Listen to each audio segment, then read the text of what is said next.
So hey anime fans, the series name is What If Naruto Got Harem with Bleach, so let's start the series. Naruto smirked and scurried behind a tree, saying, "Come on, Shika. You're supposed to be the evil overlord." With a groan, Shikamaru swung a stick idly. "This is so troublesome. Why do I always have to be the bad guy?" "Because you're too smart to be the hero," Ino added, watching the scene develop with her hands on her hips. "Yeah, Shikamaru," Choji continued, raising his hands in a spell-like gesture. "You're the villain, and I'm the wizard who helps Naruto beat you." The game turned into a combination of laughter, chasing, and a few tumbles into the grass. As more Nara kids joined in, the atmosphere became tumultuous yet happy. They divided into groups and took turns playing the roles of hero and villain, using their imaginations to turn the estate into an epic battleground. Yoshino grinned as she folded a laundry basket while she watched from the veranda. She shook her head and mumbled, "At least they're burning off their energy," as Naruto stumbled over a root and then arose with a furious yell. Sitting close by, Shikaku laughed. "They got endless stamina. Makes me tired just watching them." There were more contemplative activities and a calmer atmosphere in the evenings. Shikaku and other Nara clansmen frequently played strategic games with Naruto and Shikamaru. Pieces of shogi and go were frequently seen in the gathering room of the estate. One evening, Naruto and Shikaku sat across from each other, separated by the shogi board. He was trying to guess Shikaku's next move, his face twisted in concentration. Shikaku murmured, "Don't overthink it, Naruto," as he casually moved a piece with accuracy. Sometimes the simplest moves have the biggest impact. Shikamaru, who was relaxing close by, added his voice. "He's trying too hard. Just let the game flow, Naruto." "Easy for you to say," complained Naruto, shifting slightly. "You've been playing this since you could walk." Leaning against the doorframe, Asuma Sarutobi, who frequently came for games and chat, watched the game. "The kid's got potential, though. He's already better than most grown-ups at Go." "You've got a sharp one here, Shikaku." The compliment made Naruto smile, but he kept his eyes on the board. In addition to the difficulty, he enjoyed these activities since they allowed him to connect with his brother, Shikaku, and even Asuma.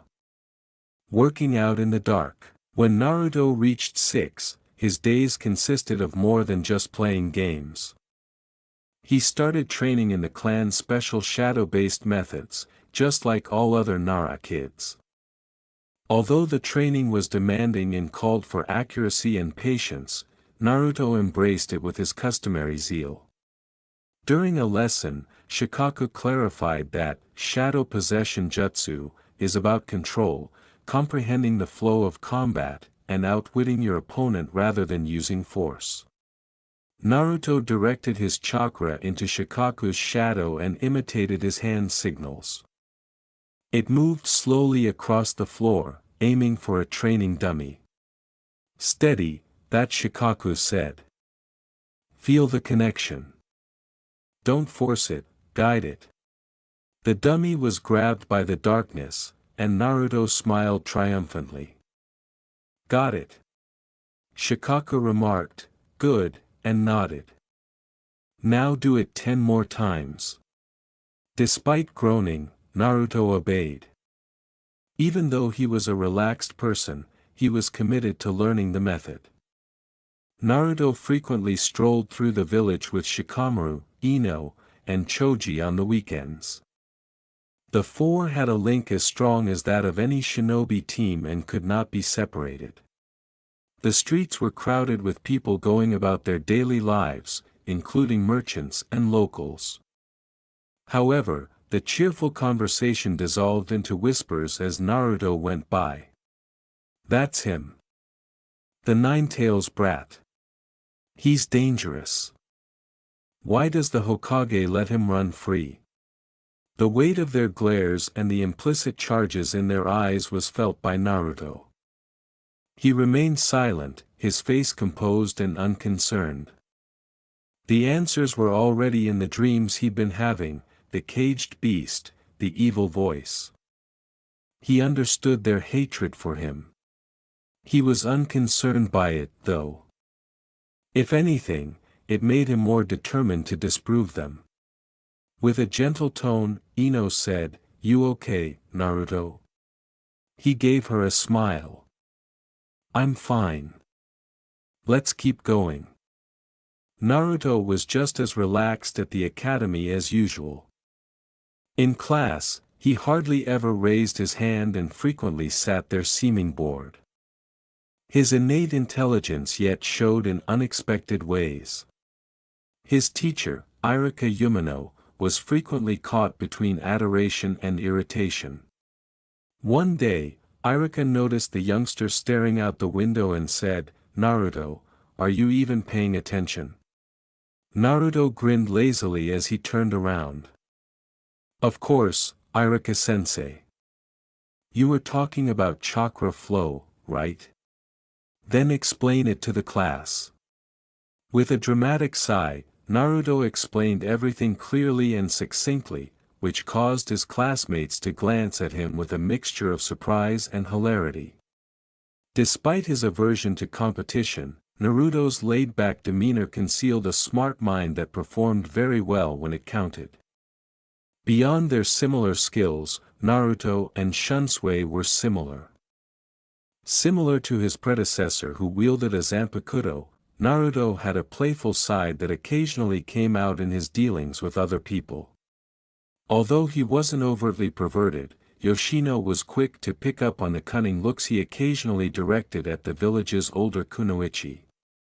One day, Yoshino told him, "Naruto," after noticing that he was staring at a passing market vendor for a little too long. "Eyes forward, young man." Naruto rubbed the back of his head and laughed uneasily. "Sorry, Mom. You'd better be. I won't have you turning into some shameless lek," Yoshino said. After that, he controlled his tendencies, despite Shikamaru's occasional taunts. Naruto had laid the groundwork for a life full of friendship, love, and a developing self-awareness. However, a new journey that would mold him into the shinobi he was meant to be lay ahead of him in the shadows of his dreams. Chapter 2, The Shadows Bloom. The gentle rustle of leaves in the breeze soothed Naruto's racing mind as he stood in the Nara clan's garden. The mansion was bathed in a calm glow from the moon's mild light as it hung overhead. His thoughts drifted back to his former existence and the relationships he had treasured. As the pain of need settled in his chest, he thought wistfully, Jushiro. Old Man Yama. The question of whether they had also been reincarnated into this bizarre planet kept coming to mind. He said to the night, "I hope you're living a long, healthy life, Jushiro, if you're here." A small smile came to his lips at the prospect of seeing Jushiro again, healthy. Naruto focused on his swordsmanship while he wasn't learning the shadow skills of the Nara clan. With an elegance that belied his age, he wielded a wooden practice sword. Every motion exuded a subdued assurance, as if his body retained abilities he had not yet fully mastered. His eyes were full with wonder as the younger Nara children frequently gathered to watch him exercise. But Shikamaru was leaning against a neighboring tree, his face unreadable. The hush was finally broken by Shikamaru asking, "What kind of technique is that?" Naruto smiled. "Just a style I came up with." "Cool, huh?" Shikamaru, who knew Naruto well enough to spot when he was sidestepping a question, arched an eyebrow but didn't ask any more questions. Naruto chose to cover his right eye with an eye patch one morning. Yoshino gasped and put her palm to her lips when he came downstairs for breakfast. She hurried up to his side and exclaimed, "Naruto! What happened to your eye?" With a hesitant laugh, Naruto raised his hands. He lifted the eye patch to show off his flawlessly fine eye, saying, "Relax, Mom. My eye's fine, see?" With her hands on her hips, she let out a big breath. "Don't scare me like that again." Shikaku grinned, observing from afar. "What's with the eye patch, then?" Sheepishly, Naruto massaged the back of his neck. "I just think it looks cool." Shikaku grinned as he watched from the doorway. "You're quite the eccentric, son." Naruto smiled. "Thanks, Dad." Yoshino let out a sigh and shook her head, but she couldn't help but smile a little. Naruto frequently found himself watching the complex relationships among his students at the academy. Today, he noticed that Sakura and Ino were fighting over Sasuke once more. He shook his head and whispered, "It's absurd that you two can sit next to him."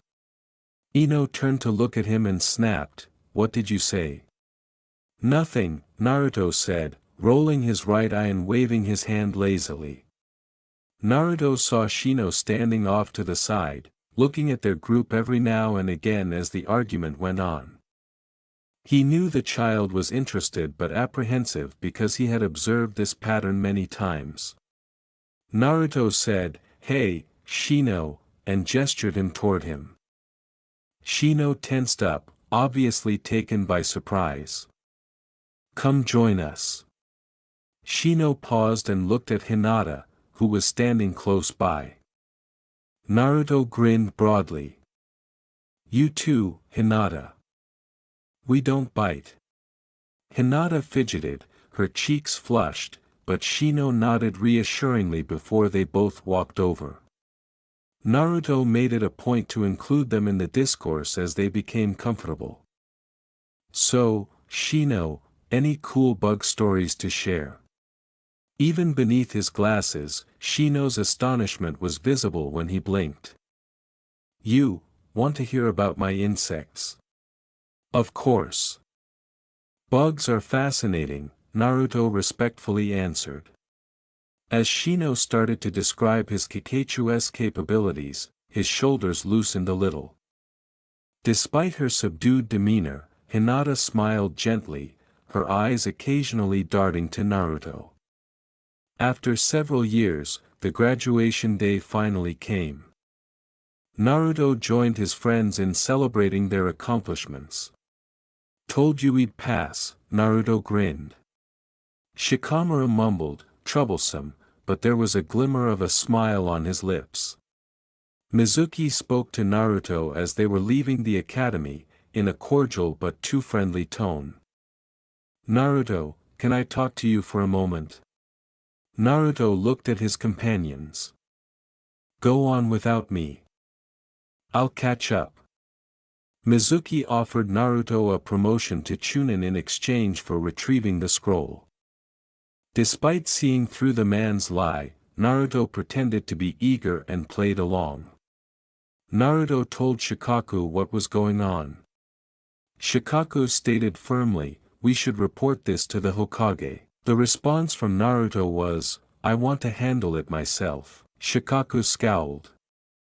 He reports Naruto as saying, "It doesn't matter whether you owe someone or they owe you, as soon as you start fighting, you are in the wrong either way.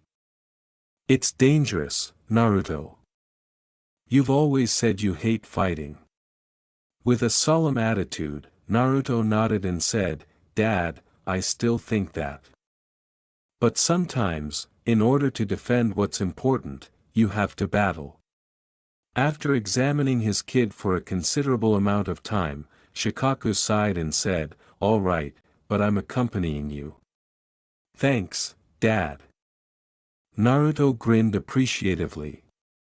Shikamaru leaned back against the wall and sighed to himself, unaware that he had overheard the exchange. Naruto is such a contradiction, both energetic and lazy at the same time. What a nuisance.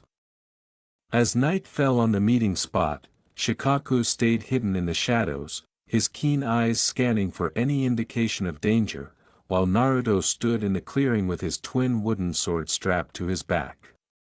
Mizuki was sneering when he got there. "Where's the scroll?" he insisted.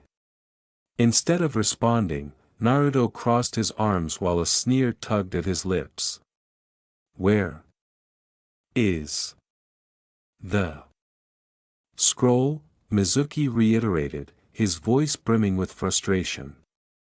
Naruto laughed and conjured forth two blades out of thin air. He spoke in a soothing but challenging tone while reciting a poem. The flowery winds start to sway, the flower god sings. The winds of heaven are disturbed, the angel of God sneers. The area was suddenly filled with light, and when it subsided, Naruto was standing there brandishing two enormous, curved black scimitars, their silver edges gleaming menacingly in the moonlight. Shikaku and Mizuki both gaped in disbelief. Mizuki's sneer came back, albeit with a slight pause. Smiling broadly, Naruto cocked his head and said, "Ignore the scroll. Do you want to play a game?" Mizuki yelled, "I don't have time for games." Naruto stated, "You don't have a choice," in a light-hearted yet menacing tone. Despite Naruto's menacing scimitars, Mizuki scoffed, his confidence growing. "You think some flashy weapons are going to scare me, brat? You don't know who you're up against." "You know, sensei, I was hoping you'd say that," Naruto said, tilting his head and grinning lazily at Mizuki. "Increases the enjoyment of the game." Mizuki's sneer turned to a perplexed look as he said, "Game?" He was the target of one of Naruto's scimitars. "Yes, I enjoy playing games a lot. Let's start with something simple. Should we begin with something easy? A spinning tops game." Mizuki was clearly perplexed. "Spinning tops? What are you discussing?" "This game is called Bushigoma," Naruto said, lifting one of his blades and giving it a languid spin, causing a gust of wind to emanate. "I just spin, and the wind takes care of the rest. Let's test your ability to keep up."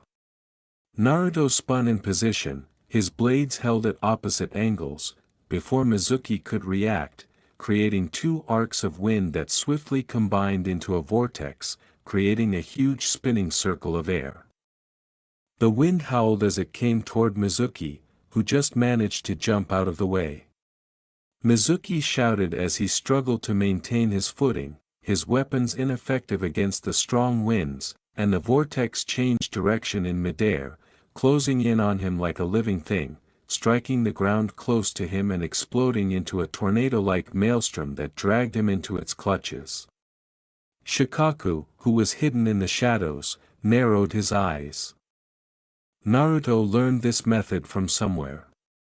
The wind subsided, leaving Mizuki beaten and confused. "Not bad," Naruto remarked nonchalantly, "but I think you'll like the next game better." Naruto stopped spinning, his swords falling back to rest on his shoulders. Mizuki staggered to his feet and gave Naruto a dagger-like glare.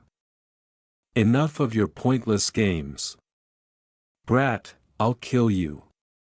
"This one's called Kajioni," Naruto said, ignoring him and dropping his swords. "The game is a shadow game. The rule is straightforward, the person whose shadow is trampled on loses." Mizuki's lip curved into a sneer as his gaze swung to the ground, where the moonlight cast their long shadows across the clearing. "Shadows? Just that?" Naruto's smile expanded as he vanished from view, melting into the darkness at his feet. "Not quite. I can lurk in the shadows, you see. And manage them." During the game, Naruto conceals the fact that Mizuki can also manipulate and hide in the shadows. Out of nowhere, other shadow clones of Naruto appeared with their blades out, and Mizuki whirled about, trying to follow them all with wide eyes. Which one is authentic? The closest clone vanished into the night as Mizuki growled and swung violently at it, only to have another emerge behind him. Naruto's voice could be heard everywhere as Mizuki turned. "Be careful, Mizuki-sensei. The game is over if I tread on your shadow."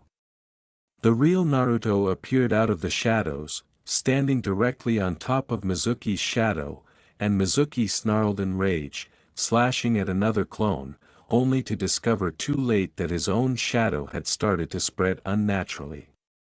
A shiver went up Mizuki's spine, and he froze, trying to move but his body not cooperating. "What? What is this?" "You lose," Naruto stated in a cool, collected tone. The shadow beneath him twisted strangely, rising up like tendrils to tighten his arms and legs, and Mizuki shouted as one of the tendrils swung out, smacking into his side hard enough to send him reeling backward. As he stepped out into the moonlight, Naruto said, "Be careful where you stand. Your shadow can be a dangerous thing." Shikaku's sharp eyes scrutinized every action, and his anxiety subsided as pride and curiosity took its place. "He's more proficient than I expected. However, where did he acquire these abilities?" Disregarding the shadows, Naruto took a step closer and said, "Want to play?" His tone was almost playful as he inquired. Sweat trickled down Mizuki's face as he scowled at him. You're crazy." As he tapped one of his scimitars against his shoulder, Naruto laughed and said, "Name-calling, Mizuki-sensei. I believe that educators were expected to lead by example." Mizuki grabbed his side as he regained his balance and said, "Enough of your pointless games. Real fight me." With a languid smile on his lips, Naruto shrugged and said, "All right, let's play Kajiokuri." "What's that supposed to mean?" Mizuki scowled. "Just figure out which one of me is real," Naruto said. Mizuki was left spinning in circles, not knowing where the actual Naruto was, when Naruto vanished from view and the clearing was immediately filled with flickering afterimages of him, each of which seemed to dart toward Mizuki before disappearing. One image Mizuki swiped at, but his kunai went through it without harm, and then another afterimage jumped at him from the side, making Mizuki panic and swing wildly. Naruto mocked, "You're wasting energy, Mizuki-sensei," in his voice. Because of Mizuki's weak Raikaku, Ryatsu sense, the afterimages were not completely realistic, they were dim and flickered like warped shadows. Mizuki felt cold steel against his spine as he finally rushed at an afterimage. Whispering in his ear, "Wrong again," Naruto rested his sword softly on Mizuki's shoulder. With his scimitars spinning in his palms, Naruto took a step back and said, "Let's make this even more enjoyable. Irony's time. I choose a color, and my assaults only count if they match that color. That's how it works. Let's use green." Once more, Naruto denied that Mizuki could also use the ability. Looking at his own green flak jacket, Mizuki tensed up and said, "What kind of nonsense?" Mizuki lifted his kunai to block, but Naruto's initial blow was a feint, causing Mizuki's guard to shift away from his torso. Before he could finish, Naruto charged forward, his blade slicing through the air. After that, Naruto slashed Mizuki's jacket cleanly, piercing the material and causing minor cuts to his skin. "Green," Naruto remarked coolly as he took a step back. Mizuki's hand flew to his chest as he stumbled, and blood soaked through the ripped jacket where Naruto had hit him. "You see? It wouldn't have worked if I hadn't called the right color, Naruto stated in a light tone. However, my blows hurt much more because you're dressed in so much green. Mizuki clenched his jaw and roared at Naruto, but this time, Naruto remained motionless, allowing Mizuki to get closer before he sidestepped elegantly. Green, Naruto muttered, his tone almost mocking, as he twirled, his blade slicing through Mizuki's jacket once more, causing another deep gash. Mizuki's power started to wane, and he fell to his knees, struggling to breathe. Mizuki, you made the wrong decision, Naruto groaned, his light-hearted manner giving way to a chilly severity. You may have been a helpful teacher. You tried to take advantage of me instead. Mizuki-sensei, you lose. With an inscrutable expression, Shikaku emerged from the shadows and said, "That's enough, Naruto. He's finished." With a sigh, Naruto lowered his blades, and the scimitars vanished completely, dissolving into black mist. "You're no fun, Dad," Naruto remarked, going back to Mizuki. "And here I thought we could play a little longer."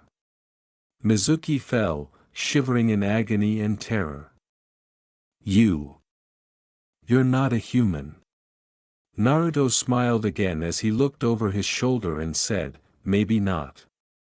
However, you ought to have considered it before attempting to manipulate me."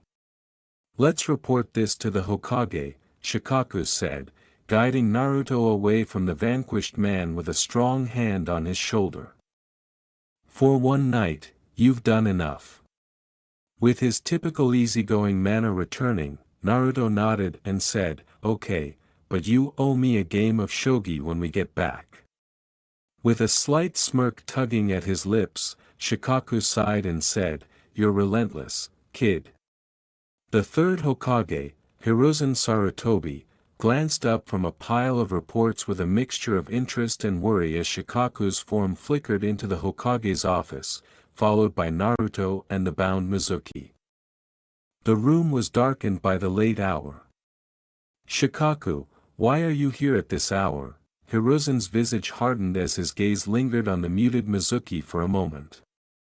After letting out a weary sigh, Shikaku described what had happened that evening. Mizuki tried to trick Naruto into taking the forbidden scroll. But Naruto dealt with him after seeing through his deceit. The Hokage then motioned for the ANBU stationed in the room, and Hiruzen's eyes moved to Naruto, who remained idly with his arms folded, obviously unconcerned by the situation. "Bring Mizuki to TI." Hiruzen gave the order, "Let's see what else he's been up to." The ANBU vanished, Mizuki following. Hiruzen went back to Naruto once Mizuki had left, a glimmer of interest appearing in his eyes. "Naruto, tell me how you beat Mizuki." With a casual shrug, Naruto said, "I beat him at kids' games." The Hokage looked at Shikaku and arched an eyebrow, quietly seeking confirmation. Shikaku only nodded, hands in his pockets. "Children's games, you say," Hiruzen said, his laughter resonating throughout the room. "How appropriate for a person like you, Naruto." Shikaku gave his son a sidelong glance as they strolled through Konoha's peaceful streets. "So, Naruto. Your swords, those. Would you mind providing more details on the games you mentioned?" "The blades are a manifestation of my soul," Naruto said, adjusting the eye patch on his face and yawning slightly. "Their power reflects who I am, my love for games, strategy, and fun. Manifesting your soul into weapons and gaining abilities based on your personality," Shikaku said, raising an eyebrow at the intriguing idea. "That's something now." Naruto grinned, but he didn't bother to explain that Shinigami were the only ones with this capacity. Team placement morning. Shikaku reclined back in his chair and gazed at his two kids as the Nara family sat at the breakfast table, a typical ambience of peace and relaxation permeating the space. So, with whom do you both want to be paired? With a shrug, Shikamaru said, anyone strong. Naruto smiled languidly. The same. I won't have to put forth a lot of effort as long as my teammates are capable. With a harsh clink, Yoshino put down her cup and scowled. You guys and your slack attitudes. Is it unrealistic to expect some ambition, really? With a laugh, Shikaku said, you married into this, dear. Yoshino shook her head and moaned. The subject of team placements naturally came up as Naruto and Shikamaru caught up with Choji and Ino on their way to the academy. So, with whom do you guys plan to collaborate? Ino asked intelligently. Doesn't matter, Naruto said. Just give me competent teammates so I can slack off. Same, Shikamaru yawned and added. As lazy as ever, with her hands on her hips, Ino reprimanded.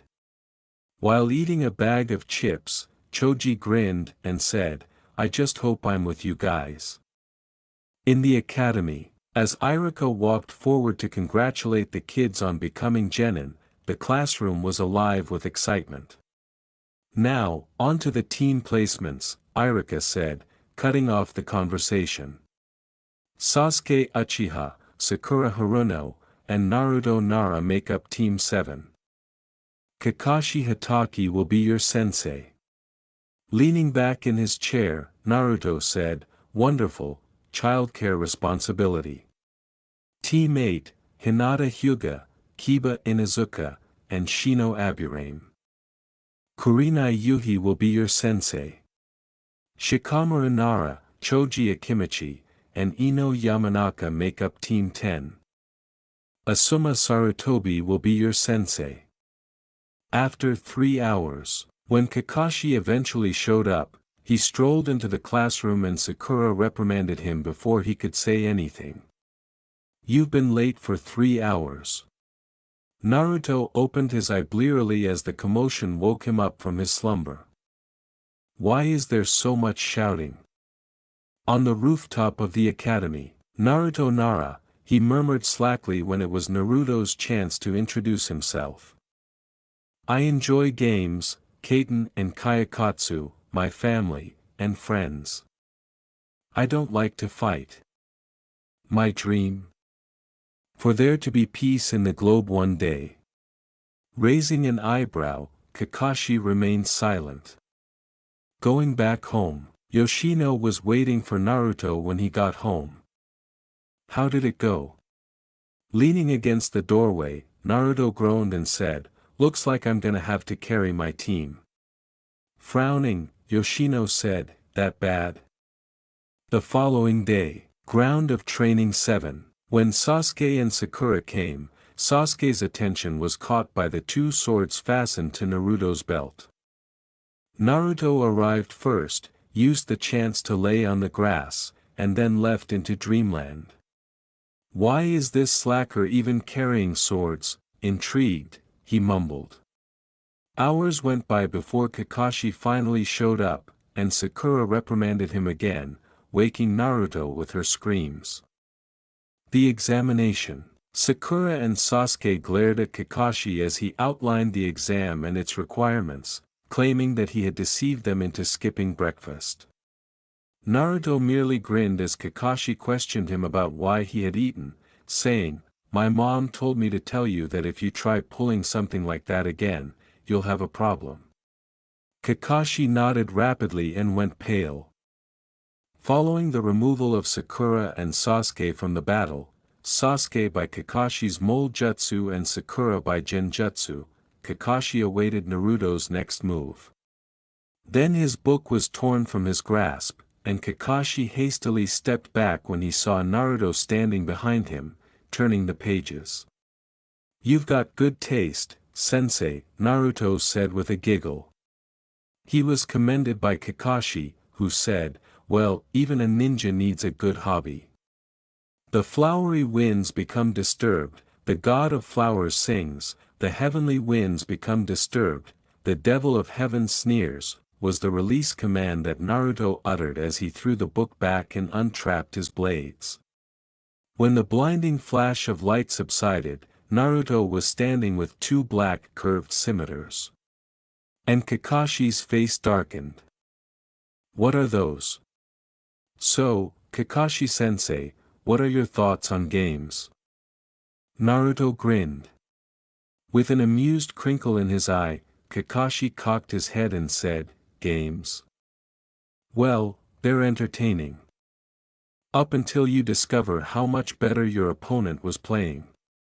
Naruto grinned broadly and said, well done, sensei. Let's see your performance. Chapter 5. As he responded to Naruto's last query, Kakashi leaned back a little, his only visible eye narrowing in laughter. Games? With a wry chuckle and a hand hovering close to his kunai pouch, he replied, I like them, when they don't put my life on the line, but I suppose I don't have much choice here, do I? Holding his twin scimitars freely, Naruto smiled and said, nope. But sensei, don't worry. I'll make it enjoyable for you. Let's begin with the rules now. We're going to play some of my favorite games together. Everyone has a unique twist. Let's test your ability to keep up. Kakashi took a deep breath and positioned himself properly. All right. Which game is the first one? This one's simple, Naruto said, twisting his wrists and crossing his blades in front of him as the scimitars spun rapidly. I keep spinning and spinning. Sensei, try not to get caught in the wind. The grass underneath them was ripped to shreds, and tiny debris flew everywhere as Naruto bounded into the air and started to whirl, his scimitars releasing cutting winds that merged into a huge spinning vortex. Kakashi's gaze expanded. Manipulation of wind, the whirling winds pursued him, creating a tornado that sped at him with destructive intensity, and he whispered this before jumping away. The wind's outer layer was damaged by the explosions, but the center kept moving forward as Kakashi reached into his pouch and threw a succession of explosive kunai into the approaching vortex. Through the whirling winds, Naruto's voice resounded, Sensei, what's wrong? Do you find it difficult to follow a spinning top? In an epiphany, Kakashi transformed his tanto into lightning chakra and cut at the spinning wind as it drew in, but the electric surge broke the technique, scattering the vortex into harmless gusts. Kakashi clicked his tongue and flipped backward, just escaping the vortex's hold. That was close, Kakashi said, adjusting his headband as he landed lightly. So, do you fight like this? Transforming kid-friendly games into lethal methods. Games are just more fun, Naruto grinned. Let's check to see whether you can manage the following one. This one's called Kira Jump, Naruto said, taking a step back and whirling one of his scimitars in his hand as transparent, bright lily pads appeared, hovering in mid-air between them. We jump from pad to pad while avoiding one another's blows. However, you're vulnerable to a counterattack if you miss or fall. Interesting, he mumbled as he studied the battlefield, noting that the lily pads were not actual things but rather glowed weakly, like projections. To test one, he sprang upon it and felt a slight resistance beneath his feet. Kakashi replied by leaping higher, using kunai to stabilize himself when the pads threatened to dissolve beneath him, but Naruto moved first, bouncing from one pad to another with effortless grace and firing bursts of wind from his blades to disturb Kakashi's balance. Kakashi barely avoided the attacks as Naruto's strikes got more accurate as their movements accelerated, his scimitars slicing through the air to produce waves of cutting pressure. Sensei, you're rather agile for an elderly person, Naruto smiled and called out. Kakashi shot back, exploiting the diversion to feint a retreat before hurling a kunai laced with an explosive tag, which knocked Naruto off balance but caused him to recover in midair, flipping onto another pad. "You are not so bad yourself, for a lazy bum," Kakashi said. Naruto chuckled, "It's okay. Let's take it a step further, though." Naruto lifted his blades as the lily pads disappeared, spiritual strands hanging from their tips, and he skillfully moved them to weave them into elaborate designs. "Welcome to Ayatori. Sensei, it will cost you to break free if you are entangled in this." Kakashi avoided the first wave, but the threads followed, bending and twisting strangely to trap him as he stared warily as they raced toward him, crisscrossing to form a web-like snare. Kakashi used his Sharingan to forecast the movements of the threads and mumbled, "Persistent little game," as he cut through a section of the web with his Raikiri, only to have it replaced by more threads. As he saw Kakashi's moves getting more precise, Naruto scowled. "Oh. Using the Sharingan at last? It's almost time, sensei." With a rush of chakra, Kakashi leaped high into the air, flipping the web completely over and throwing a number of lightning-charged kunai at Naruto. Kakashi didn't reply, keeping his full attention on the threads. With one scimitar, Naruto deflected it. "Not bad," he said, pulling back the threads, "but I've got more up my sleeve." "It's time for the classic," Naruto said, raising a hand and idly spinning one of his scimitars. Irony. The guidelines are straightforward. You proclaim your color, and I announce mine, green. After a moment of hesitation, Kakashi said, "Black."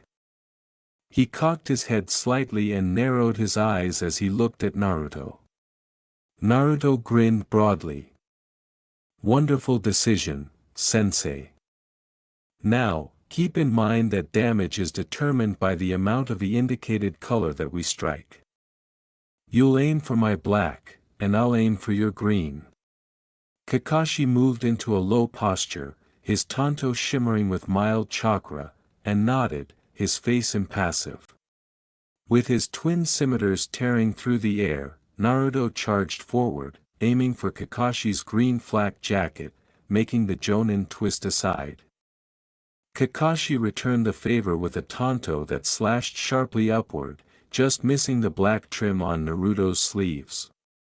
"You're quick," Kakashi acknowledged, taking a step back to put distance between them. Naruto grinned and said, "Thanks. But sensei, you'll need to be quicker than that." Naruto closed the distance once more with a barrage of blows, his blades precisely aiming for Kakashi's jacket, which Kakashi skillfully deflected with his tanto. Subtly predicting Naruto's next move with his Sharingan, Kakashi leapt to the side and slashed downward, going for the black accents on Naruto's back, just as Naruto attacked low, aiming for the stomach. The faint green edge of the fabric was sliced, but the damage was little, and Naruto just managed to block, using one scimitar to intercept the tanto and the other swinging wide to graze Kakashi's shoulder. Naruto said, "You're getting closer, sensei, but not close enough." Naruto's eyes widened as he twisted to avoid the blow, the blade grazing the edge of the sash but failing to cut it cleanly. Kakashi repositioned his stance, his movements more precise and calculated, and he went on the attack, first feinting toward Naruto's scabbards and then turning to target the black trim on his sash. Naruto jumped back and said, "Close, but let's see how you manage this." The Jonin were forced to remain on the defensive as Naruto's movements became unpredictable and erratic, his scimitars spinning like whirlwinds, and he constantly targeted Kakashi's flak jacket, making it difficult to evade every blow despite Kakashi's Sharingan. Naruto suddenly accelerated, spinning low as his blade sliced cleanly through the green on Kakashi's stomach. "Not bad," Kakashi mumbled in a dry tone as he took a step back and gripped his gut. Naruto replied, "You're not making this easy, sensei," pausing to collect his breath before continuing, "but I think that's enough for this round." As he put his blades away, Naruto's smile grew. Last game. Onigako. Tag. While the other must stay out of sight to continue counterattacking, the Oni is free to assault. Kayakatsu and Kaden will determine who is the Oni. A black mark emerged on Kakashi's breast, and the two spirits' faint laughing reverberated. "Looks like I am it, sensei," Naruto murmured, scurrying out with unexpected speed. Kakashi narrowed his eye and said, "So I'm meant to catch you?" "Yes. However, if you take too long, I'll be pursuing you and the positions will be reversed." Kakashi used his Sharingan to forecast the boy's actions as he chased Naruto around the training field at the start of the game, but Naruto was slick and escaped capture with quick hops and bursts of wind. Kakashi knew the swap was coming when the symbol on his chest started to fade, and when it moved to Naruto, the youngster turned on him with a sly smile. "My turn." The game ended with Naruto successfully tapping Kakashi on the shoulder, his smile triumphant, after the two engaged in a quick exchange of blows and counterattacks due to Naruto's speed and unpredictable nature. "You weren't kidding about keeping it fun," Kakashi said, letting out a deep breath and lowering his tanto. "However, those games you play, they're not as harmless as they seem." Sheathing his blades, Naruto laughed and said, "Sensei, that's the point. Games serve as a means of maintaining interest in addition to being enjoyable." "I'll remember that," Kakashi said, adjusting his headband. The clock then rang, indicating that the test was over. Sakura was pulled out of the genjutsu by the loud sound of the clock ringing, which cut through her trance. She lurched to her feet, blinking blearily, her eyesight swirling as she looked around the training area. Even though her head ached, she pushed herself to continue, willpower triumphing over the aftereffects of Kakashi's delusion. She saw a body clumsily stuck in the soil not far ahead. She became aware, and her eyes grew wide. "Sasuke," she muttered as she tentatively moved forward. She yelled, "Sasuke is dead," as she fell to her knees, the words escaping her throat. Her eyes filled with tears, and she became so dizzy that her eyesight became blurry. Her panic was interrupted by a low, annoyed moan.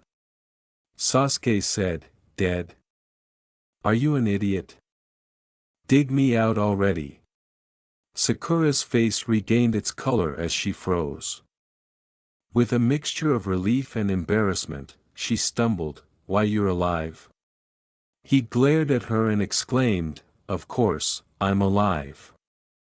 Now hurry up and dig before I really do lose circulation." Sakura stumbled to her feet and started to scratch at the mud with her shaking hands. Sasuke had to exert himself for several minutes before he was finally free. He stumbled a little and brushed the dirt from his clothing as dignifiedly as he could. "Next time, don't assume I'm dead," he whispered, a hint of embarrassment showing on his cheeks. When the two got back together, Naruto and Kakashi were already there. Kakashi stood with his hands in his pockets, his usual slack-jawed expression concealing his keen eyes, while Naruto leaned nonchalantly against a stump. The uncomfortable silence was broken by Kakashi's speech. He remarked, "Well, I'll make this simple. You all failed," in a serious tone. Sakura's face went white. Sasuke grimaced and clenched his fists. "Sakura, your performance was the worst of the group. As a result, you'll be tied to the stump." Kakashi. Sakura was on the verge of being bound. With a mischievous smile, Naruto took a step forward. No need for that, sensei. Kakashi narrowed his visible eye. What do you mean? Two tiny items, the bells, hung from Naruto's fingers as he raised his hand. Kakashi's hand automatically went to his waist as he blinked. Yes, the bells were gone. When did you? Naruto laughed, his smile growing. Let's just say you were having too much fun with the games to notice me snatching them. Kakashi's thoughts were racing, reliving the last few minutes. He stole them when? While spinning at the top. Jump Kiru. Or did that happen during Ayatori? No, I must have been preoccupied in retaliating against his strikes during Irony. A part of him was annoyed that a recently promoted genin had outwitted him. However, he was profoundly captivated by another aspect that he was unable to ignore. I underestimated the copy ninja, a new genin who outwitted me. This child is not only talented, but also crafty. Kakashi shook his head and chuckled softly, all right, Naruto. With the bells, what will you do? Let me ask you two something before I make a decision, Naruto said, turning to face his comrades with a serious expression. What do you believe this test's true objective was? With a hint of curiosity, Kakashi's brow lifted. He's worked it out, hasn't he? This youngster is a lazy genius, much like Shikaku. After a moment of hesitation, Sakura said in an unsure tone, the goal was to take the bells from Kakashi-sensei, right? Naruto mimicked a game show wrong answer sound with a loud buzzing noise, wrong. Sakura scowled, blushing in shame. Then what? She said. Naruto looked at Sasuke and said, how about you? Although Sasuke's face was composed, there was a hint of annoyance in his words. The same. To steal Kakashi's bells. Nope, said Naruto, shaking his head. Think more deeply. Why would Kakashi-sensei put us through such an absurd test? Come on, I mean. A Jonin versus a group of recently promoted genin. Asking a snail to outrun a hawk is like that. With their brows furrowed in contemplation, Sakura and Sasuke both became silent. Unreasonable, he's right, Sakura said, clenching her fists. We couldn't have defeated Kakashi-sensei. What was the point, then? It must involve more than simply personal talent. Perhaps it has to do with the way we collaborate. However, we didn't even attempt that. We were told to concentrate on getting the bells, but Naruto's right, it was a setup, Sasuke said, narrowing his gaze. Kakashi wished for our failure. Why? Due to the fact that we were not a team. It makes sense. I was too preoccupied with establishing my worth. Sakura finally looked at Sasuke, who nodded slightly, and they turned to Kakashi together. It's about teamwork, Sakura's voice was quiet. Exactly. A smile curved Kakashi's eye.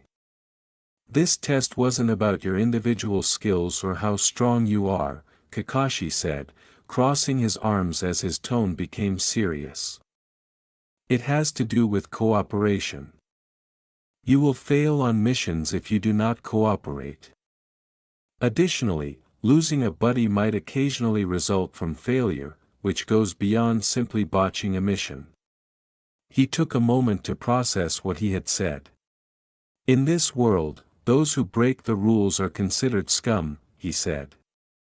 But those who abandon their comrades are worse than scum.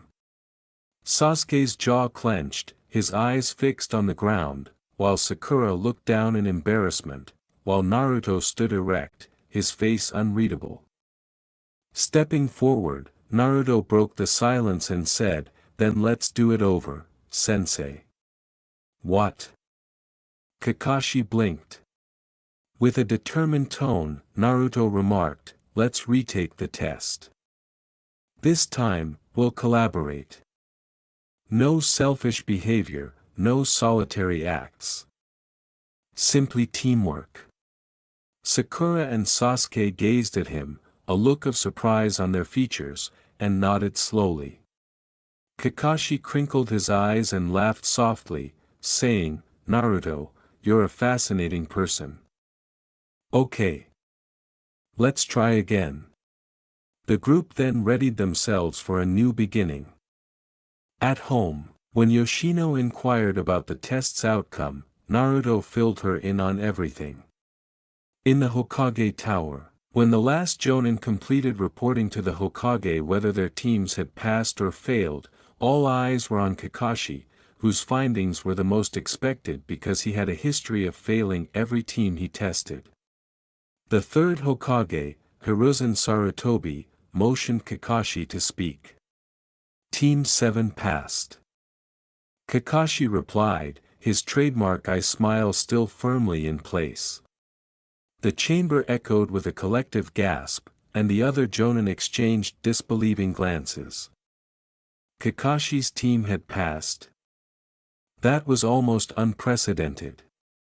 Asuma leaned back and thoughtfully stroked his beard, thinking, it must be Naruto. He assumed that Naruto's unconventional personality was a major factor in the result. Even if they passed, there is still a lot of work to be done, Kakashi went on. If they wish to survive actual missions, they will need to significantly improve their fragile collaboration. With a nod, Hiruzen requested Kakashi's personal evaluations. Sakura, said Kakashi, needs to work on. Although she lacks confidence, strength, and awareness, she has potential if she puts in the necessary effort. Sasuke's taijutsu is adequate and his fire ninjutsu is impressive for his age, said Kakashi. However, he tends to get heated when provoked, which could be exploited by an opponent. At last, a curious gleam appeared in Kakashi's visible eye. Naruto is unusual. He is significantly faster than a genin and has amazing swordsmanship. But his inventiveness is what really makes him strong. He has extraordinary flexibility and strategic acumen. After the report was finished, Hiruzen fired everyone but Kakashi. So, Kakashi. By any chance did you and Naruto play children's games during the test? Hiruzen said, leaning forward as the door closed. Kakashi gave nod. Hiruzen continued, intrigued, how do these games function in combat? Naruto's twin swords, Kaiten and Kayakatsu, possess a unique ability, revealed Kakashi, that allows them to turn children's games into reality. We played a number of games during the test: Bushigoma, Onigako Duel, Iruni, Kiru Jump, and Ayatori Snare. Hiruzen paid close attention as Kakashi explained how Naruto utilized the games to put him in difficult situations that were difficult for even his Sharingan to predict. Hiruzen wrote, "These swords are fascinating," as he stroked his beard. Do you know where he got them? No, acknowledged Kakashi. But they're unlike anything I've seen before. Hiruzen thought for a time before dismissing Kakashi, noting in his mind to pay more attention to Naruto's special skills. The family sat around the dinner table at the Nara home. With his keen eyes sweeping the gathering, Shikaku inquired, how did the tests go? Shikamaru gave a lazy shrug. We passed. Asuma's test was a waste of time. All we had to do was catch him in under an hour. He ran around for 50 minutes, then just stopped running in the last 10. Yoshino laughed. Sounds like he wanted to see how persistent you'd be. Shikamaru complained, but he smirked since he believed Naruto's test might have been more difficult.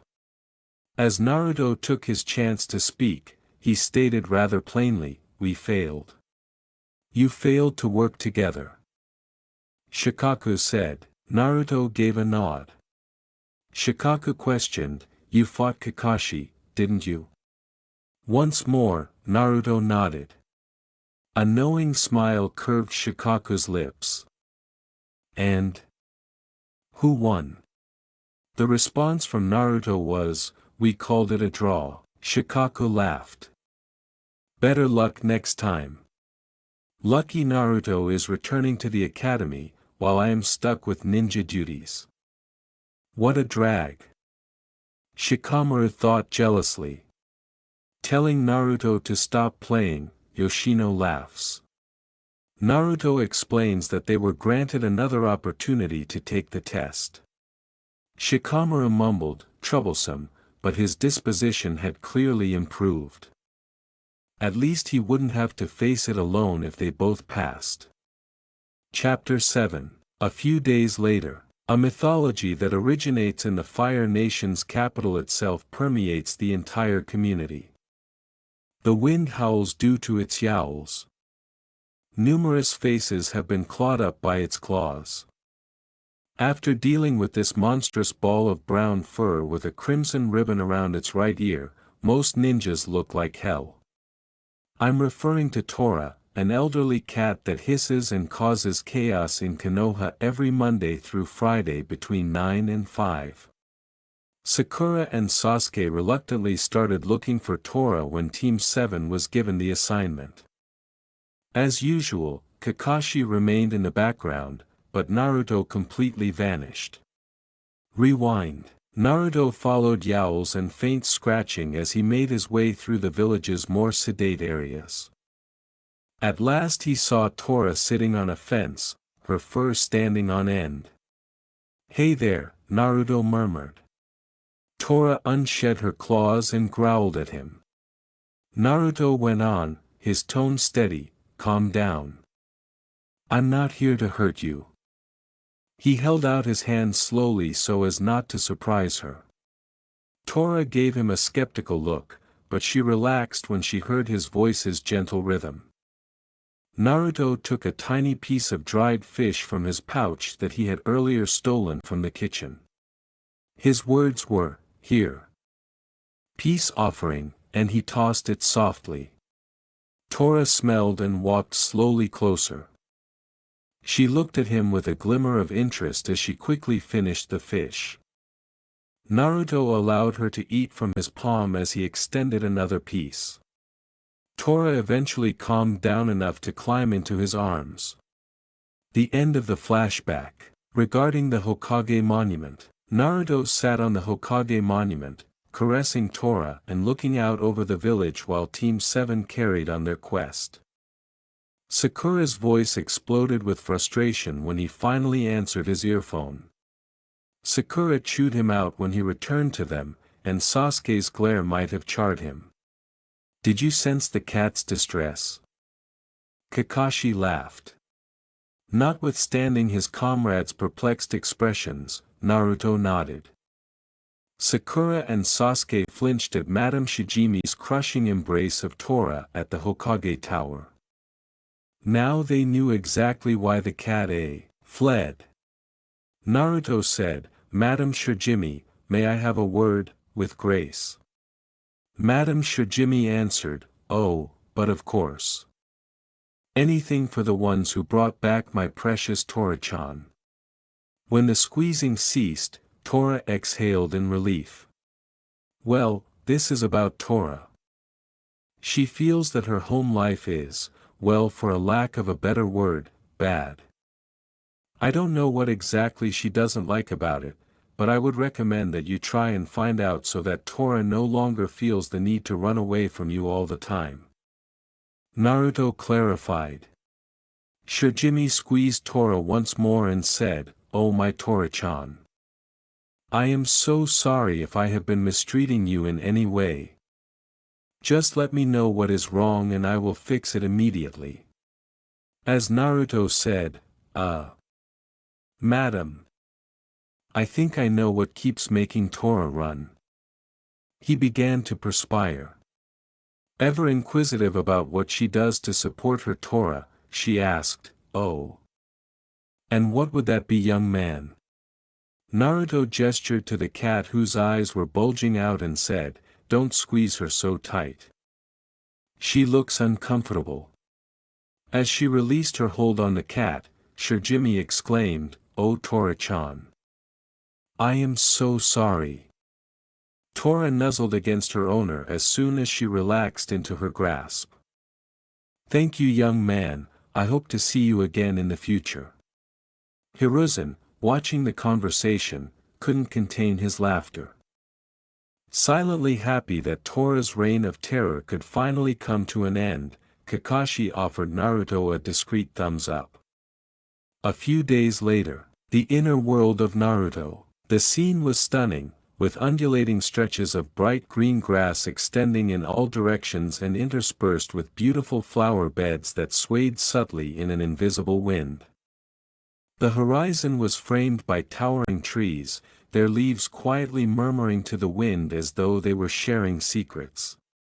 A huge, menacing cage stood in the farthest corner of this peaceful sanctuary. The nine tails twitched within its iron bars, its crimson eyes glimmering with evil. Casually approaching, Naruto paused a few steps away from the cage and then sat down in the grass, cross-legged. Naruto said, "We haven't had a proper chat yet," in a cool yet inquisitive tone. "Don't you think it's about time we got to know each other?" With a deep, guttural voice brimming with resentment, the nine tails laughed. "Chat? You think I want to chat with you? I'd rather rip out your throat, boy." Unaffected by the fox's poisonous tone, Naruto cocked his head. "Why can't we just get along?" The sound of the fox's claws hitting the bars reverberated like a thunderclap. The earth beneath Naruto shook slightly from the intensity of the blow. With scorching contempt, the fox's eyes narrowed and said, "Get along? With a human? You and your kind are nothing but parasites. I curse the day your wretched father, Minato, sealed me inside you." Naruto let out a sigh without recoiling. He had discovered the truth about his ancestry years prior, so the mention of his father did not surprise him. He got up, brushed off his trousers, and turned to go. Turning back to the fox, Naruto grinned and said, "Well, I'll free you, but only if you promise not to cause trouble." The nine tails stopped and squinted. Its lips instantly formed a lie. It said, "I promise," with ease and without the hate in its voice that had been there before. But its goal was revealed by its thoughts. "Once I'm free, I'll destroy everything, starting with you." Once more, Naruto stood in front of the cage, his palm lingering over the elaborate seal. In one motion he ripped the seal off. The cage trembled and started to dissolve as a powerful chakra surged out of it. The massive form of the nine tails exploded out as it roared. Its enormous claws suddenly slashed at Naruto. Naruto easily sidestepped the blow, as he had rehearsed. Then Kaiten appeared behind him. Her face took on a look of amusement as she embraced him. She continued, "You knew this would happen and yet let it out," in a tone that was hinting at familiarity. Naruto grinned. "Ohana, you wound me. How was I supposed to know the big guy wouldn't keep his word?" Kaiten gave a quiet laugh.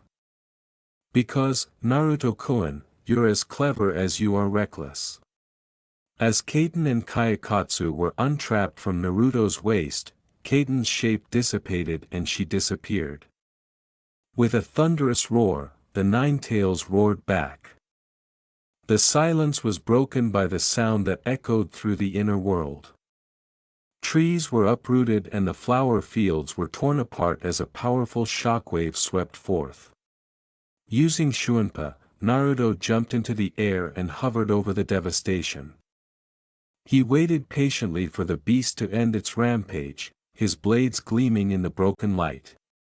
After the commotion had passed, Naruto gazed down at the nine tails with a composed yet sly face. "Feel better now?" With its enormous tails whipping behind it like live whips, the fox growled. "Do your worst, boy. I hope you can entertain me." Naruto lifted his blades and smiled, his hair blown by the wind. The air around him hummed with energy as he brought them together. When the flower wind rages, the flower god roars. And great strength poured through him, and the scene appeared to darken. When the wind of heaven rages, the god of the underworld sneers. The planet itself appeared to hold its breath after those words. A languid smile formed across Naruto's face as he cocked his head slightly before the tension could release. "Hey, before we get started. What's your name?" The unexpected question took the nine tails by surprise, and they blinked. With a tinge of wonder in its voice, the fox growled, "What nonsense is this, human?" Naruto gave a shrug. "If we're going to beat the hell out of each other, I'd at least like to know what to call you." Nine tails just sounds impersonal. With its claws pressing into the earth, the enormous fox let out a deep howl. Then suddenly it laughed, a gloomy, menacing sound that echoed like thunder. "Very right. I am Kurama. Remember it well, boy, for it is the name of the one who will crush you." Kurama. Naruto grinned broadly. "Kurama, huh? Nice name. Alright then, let's see what you've got." A fanged smile curved Kurama's lips. "Let's see if your games can match my might." In a flash, Naruto disappeared and resurfaced in midair, his swords encased in a whirlpooling aura of darkness. Kurama saw the dark energy gathering around the blades with his keen eyes. Kurama snarled, "Darkness? An intriguing trick," and then swung a huge paw upward. Using Shunpa, Naruto escaped just in time to avoid Kurama's claws. He swept one of his swords down in return, releasing a crescent-shaped slice of utter blackness. As the assault sliced through the air, Kurama let out a roar. The dark slash was diverted into the ground with a tail swipe, creating a deep trench in the field. Naruto said, "Not bad," as he landed a short distance away. "But I don't fight fair." He spun Bushigoma, his swords creating a wind tornado that spiraled. Aiming straight for Kurama, the vortex roared ahead, its piercing winds ripping through the flowers and grass. With its enormous body looming over the battlefield, the nine tails bounded into the air. Kurama retaliated by taking a deep breath and releasing a torrent of blazing fire that struck the tornado. The soil below was burnt by the flaming storm that resulted from the collision of the two powers. With a flash of Shunpa, Naruto emerged behind Kurama, already in motion. He swung his swords horizontally, aiming for the beast's back, and they glittered. Sensing his existence, however, Kurama whirled in midair and swiped a tail in his direction. Naruto was hurled backward by the overwhelming force, barely able to block. He came to a stop after skidding across the destroyed field. Naruto acknowledged, "You're strong," as he brushed dust off his sleeve. "Guess it's time to make things a bit more playful." As chakra accumulated in its jaws, Kurama took a deep breath and its chest grew. A huge-tailed beast ball started to develop, as the air grew thick. Naruto's gaze expanded. "Oh, that's big." The blast screamed at Naruto with lethal speed as Kurama shot the sphere. Shadowy energy glowed on the edges of both blades as Naruto raised them. Dark release, black veil. In front of him, a whirling black whirlpool engulfed the tailed beast ball. The ensuing explosion was contained in the empty space, its devastating force dissipating into thin air. Kurama's gaze grew strained. Interesting. You can absorb my attacks. Naruto grinned. Something like that. Care to try again? With one hand, Naruto formed a seal while crouching low. His shadow leaped forward, extending across the battlefield at an abnormally rapid pace. Shadow Possession Jutsu. The beast was immobilized as the shadow made contact with Kurama's. Naruto took advantage of the chance to get closer, his sword blazing with evil force. Got you. The shadow's hold was broken instantly by the intense flash of Kurama's chakra. With its red eyes burning, Kurama loomed over Naruto, throwing him backward and causing him to skid to a stop. Kurama responded, "You're clever, I'll give you that," in a tone that suggested respect. But cleverness alone won't save you. Wiping blood from his lip, Naruto stood. Good thing I've got more than just cleverness.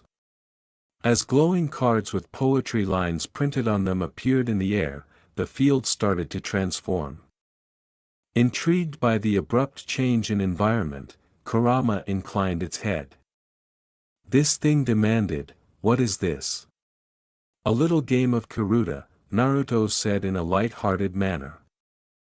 "Pick a card, match a phrase, and see what happens. But choose carefully, an incompatible match can be unpleasant."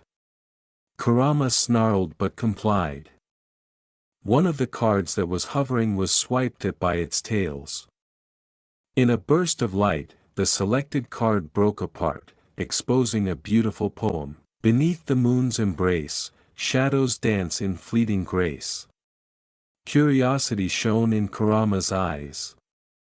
Its tails darted like striking serpents as it surveyed the remaining cards, saying, "I see, a game of wits and speed." Kurama lunged forward and selected a different card, exposing the second half. In the darkest hour, even demons seek solace in place. A ball of evil energy sprang from the cards and hurtled in Naruto's direction. Naruto and Shunpa ducked. He twirled one of his blades languidly and grinned. "Not bad. But let's see if I can match that." Naruto's piercing eyes focused on a card. He claimed it by slicing the air with his blade. Words dissolved from the card. "Where flowers bloom, life's essence flows free." He swiftly followed it up with another, saying out loud, "Yet even beauty's bloom hides sharp thorns of tragedy." Sakura petals exploded into a whirlwind that encircled Naruto like a shield. Taking the initiative to approach Kurama, whose tails whipped through the petals with increasing restlessness, he smiled. Pulling through the petals, Kurama hissed, "You're too slow, brat," and sprang forward. The battlefield was rocked by the beast's massive claws crashing down. Seeing another card mid-step, Naruto and Shunpa quickly fled.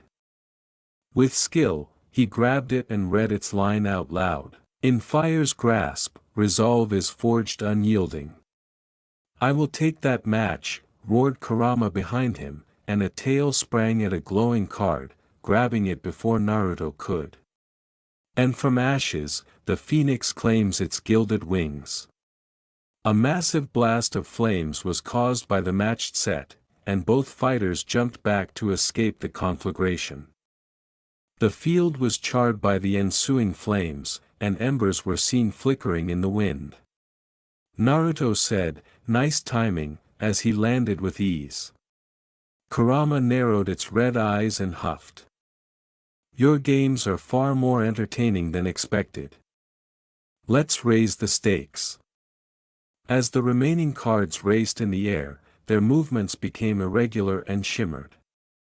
Kurama snarled in frustration as Naruto chuckled quietly. "What's the matter? Too quick for you?" Ignoring the taunt, Kurama swiped at a card that was traveling quickly. It just missed, and a flurry of spikes of dark energy shot up from the earth in response. With a competitive fire blazing in its eyes, the beast hissed as it ducked. "These punishments for failure. I like them." Despite the ruckus, Naruto concentrated on matching another set, a shadow's refuge, where light dares not intrude. And in that void, a deadly calm exudes. The field darkened briefly as the verses lined up. With serpentine speed, dark tendrils slithered outward, aiming for Kurama. With a flash of blazing fire, the nine tails retaliated, instantly destroying the darkness. Kurama grinned. Impressive, but not enough. Its tails moved with unmatched accuracy as it returned its focus to the cards. It claimed 2 additional cards in a matter of seconds, their lines finishing. The roar of thunder, heralding the storm's descent. A call of nature, its wrath vehement. When the verse was finished, lightning crackled across the sky, calling forth a fierce storm. Naruto ran ahead, just escaping an energy blast that left a crater in his wake. The game went on, getting more intense. Their penalties for missing games were harsher, and cards flew more quickly.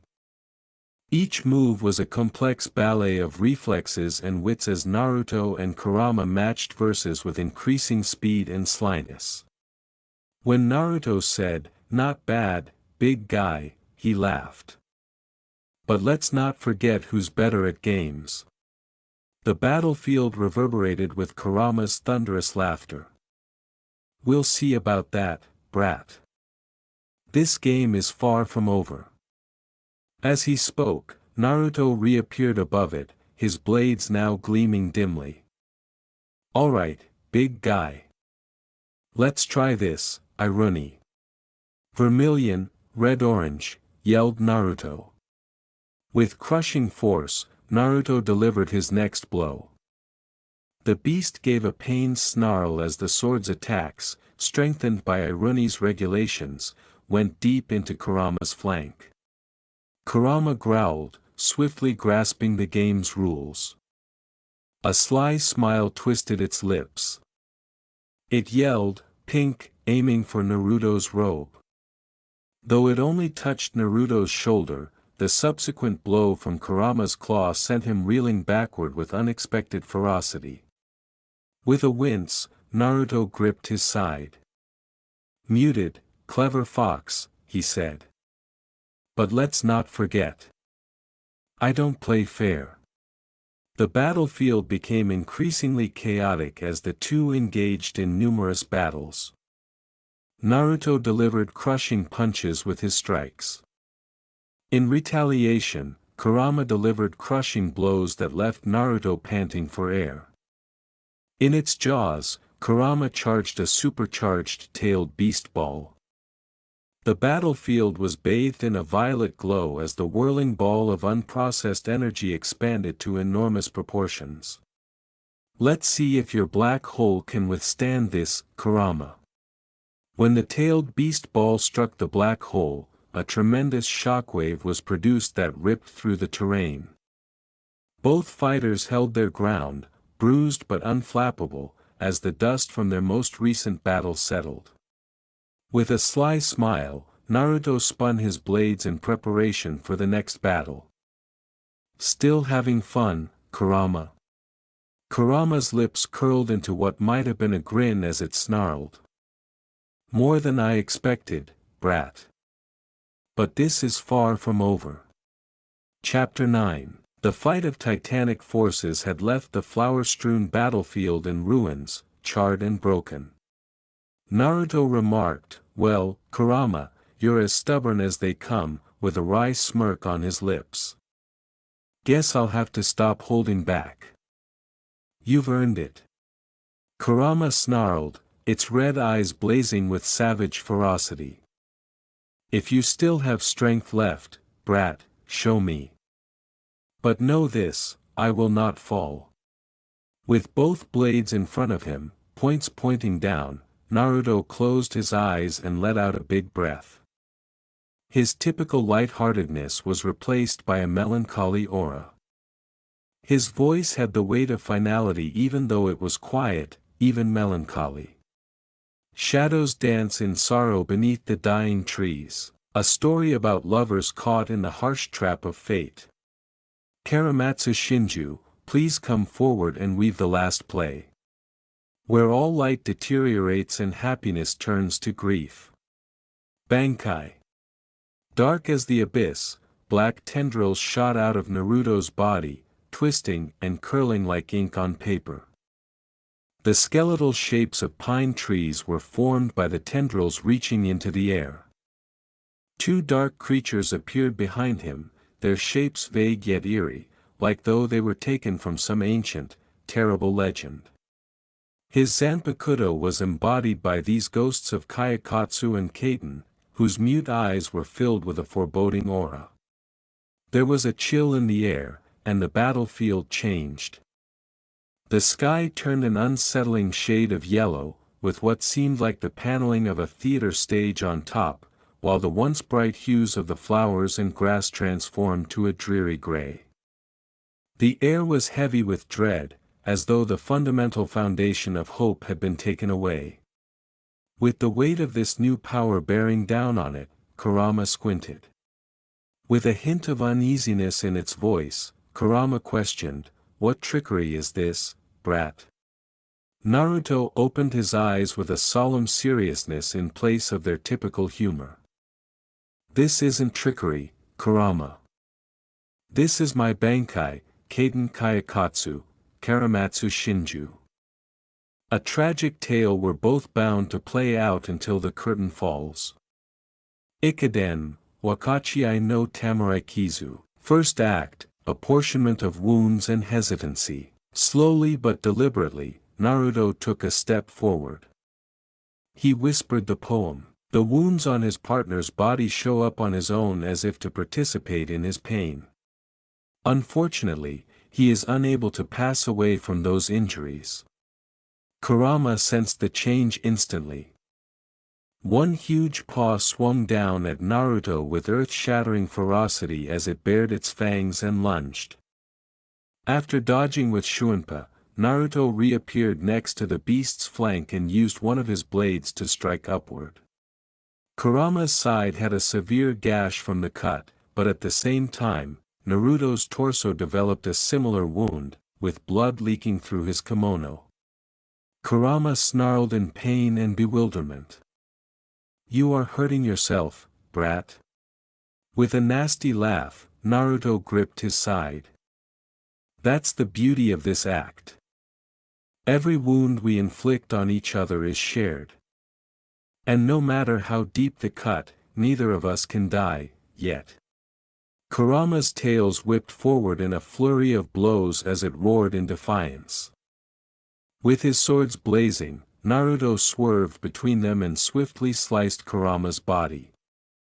Every blow was reflected back at Naruto, who stumbled but continued. With its tails swinging in tandem, Kurama twisted sharply, creating a huge wall of chakra. The blows sent Naruto flying, his body crashing into the ground, yet his eyes widened as he raised his blades. Kurama's claws slammed down, closing the gap with horrifying speed before he could recover. Cracks raced through the ground beneath him from the force of the blow. Naruto got up despite his wounds, adjusting his helmet and laughed cheerfully. "You packed quite the punch, Kurama. Nidenmi, Shirton no Zanki, The Pillow of Shame, Second Act." The following poem was read by Naruto, bemoaning that he has hurt his partner in this way. The man is overcome with an uncurable illness and falls to the ground in embarrassment. Black patches started to appear on Kurama's enormous body. The spots kept getting bigger despite the Ninetales' snarling attempts to get rid of them. The ground beneath the beast's paws was stained with blood that spilled from the marks. As the bleeding increased, Kurama's strength started to decline. Its great body trembled and stumbled for the first time. With a strained voice, it snarled, "What is this?" "It's the weight of regret," Naruto said in an unusually solemn tone. "The more you fight, the more the shame consumes you. That's the story of this act." Kurama summoned a tremendous flood of chakra with a defiant growl. Though the black blotches persisted, depleting the battlefield's life, the energy exploded outward, trembling it and easing some of the gloom. Naruto stumbled a little, perspiration trickling down his forehead. Sanden, Fuchi no Danjio, the Severing Abyss, Third Act. As he murmured the following verse, Naruto pulled both blades together, their edges shining dimly. The two throw themselves into the rushing waters, accepting their fate, till their bodies are free of Ryatsu. The ground trembled as a huge body of water suddenly appeared, swallowing both fighters in an unavoidable chasm. Dark and oppressive, the water's currents tugged at them ceaselessly. As the two sank, their motions delayed by the crushing depths, the unpleasant atmosphere grew stronger. Kurama's chakra blazed in a blinding, flaming brilliance as it thrashed, its tails lashing out in panic. Around it, the water bubbled and hissed, but the abyss would not budge. Through the murky depths, the eyes of the two fighters met. While Naruto's face was composed and resigned, Kurama's red eyes blazed with defiance. They both felt the pressure of the abyss, which demanded that their battle come to an end. The water started to drain as the third act came to a close, leaving the battlefield in a spooky calm. Though his body was bruised and covered in blood, Naruto remained erect despite his unsteadiness. Shallow gasps heaved through Kurama's huge body as it lay collapsed. Its chakra stores were almost exhausted, and the black patches from the second act were still present. Naruto spoke softly but resolutely, tipping his hat slightly. "It's been an honor, Kurama. You're one hell of an opponent." With a tone that was slightly respectful, Kurama gave a feeble grunt. "You fought well, brat.